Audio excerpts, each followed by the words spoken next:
This is our Adam Pulto, and this Android phone is being used for to create Android hotspot. And from here you can see it's using channel 1 and frequency is 2412. And now we connecting our Adam Pulto to our computer, and we're gonna show you how it works. So this is the GRC file for our GNU Wi-Fi jammer.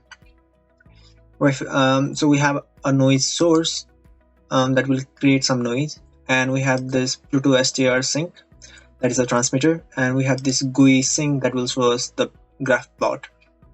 And since our Android hotspot that we are connected to right now, the Android hotspot is at the frequency 2.412 because it's at channel 1. So we have set our frequency default value as 2.412 gigahertz here. And right now, if I check my internet, it is working fine, as you can see here. But now I will turn on the Wi-Fi jammer, and let's see. So the Wi-Fi jammer is on now, so I will wait for around 5 seconds and try to reload the website. So it was working before. Now if I try, it's connected. The Wi-Fi is connected to the same hotspot.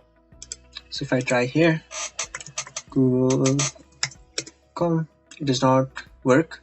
It just keeps on loading. And if I reload this thing still does not work. And it's still connected to the same hotspot. And now I will turn off my jammer, and I'll stop this thing so it's not working anymore. And now I'll try to reload this, so it's connected to the same place. So if I try reloading it, it's working now. So I'll reload this page. It's working again. It's working.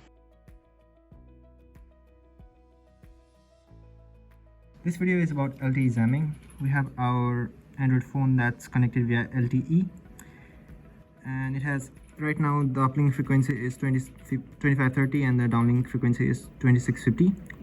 We'll be trying to block this LTE signal by blocking the downlink frequency. So if I go to my browser and check, the internet is working fine, and it's currently only connected. The Wi-Fi is off and only the mobile data is connected. So internet works here right now. And now I have 3 different SDRs. 2 of them are LMPLDO and the third one is USRP.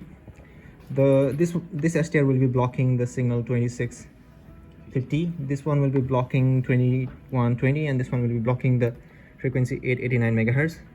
Those are the 3 frequencies where our LTE is hopping between. So I'll turn on the jammer for 2120 and also for 2650 and also for 889.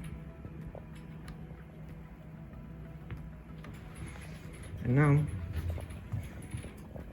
I'll wait a while.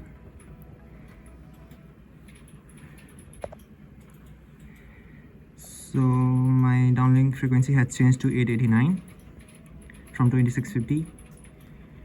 The LTE signal is still there.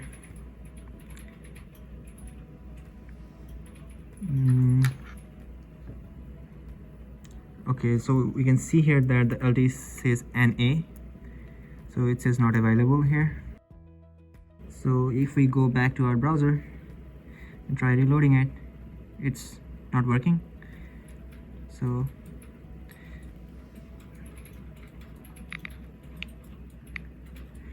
yeah, it's not working. And right now if I see here, the network is blocked and there's no signal anymore. So we blocked all 3 of these frequencies that this LTE is using, and right now there's no frequency that it's connecting to, so the LTE is blocked. So this part is about the FM receiver. So we have our Bluetooth SDR source that is going to be our receiver antenna, and it will receive the FM station signals at the frequency of 97.3 megahertz. That's the FM station that we'll be tuning to today in this video. And the signal from FM station signals from this receiver antenna will be passed into low pass filter that will filter out all this excess noise, and it will also be passed to this WX GUI that will show us the graph FFT plot.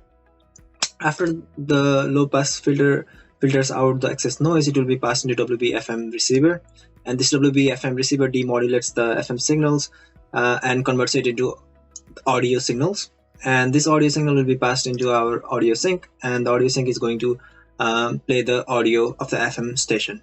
So let's run this GRC file. 뛰지 않으니까. 네, 열정이 사라지는 거예요. 그럼 빨리 또 다른 곳으로 가고 싶어. 네. 왜냐하면 새로운 것을 또 맞이하고. So as you could hear, our FM station works. So for the last part, we tried a simplistic route. Instead of doing the digital multimedia broadcasting, which was hard, we tried to first do an easy part, which was sending a text file and receiving it. So we have a file source. It will be a text file, and it will be encoded, and it will be sent to the transmitter, and which will transmit the file. And then we have a receiver which will receive it, demodulate it, and then store it in the received file.txt. So initially in my desktop I have a send file that will be this file with text that I will be sending, and the received file is initially empty, and whatever I receive I'll append to this. So I will run my SDR, and it will transmit like this, and after it is done transmitting, I'll go to the received file and see that this is the file that I received here.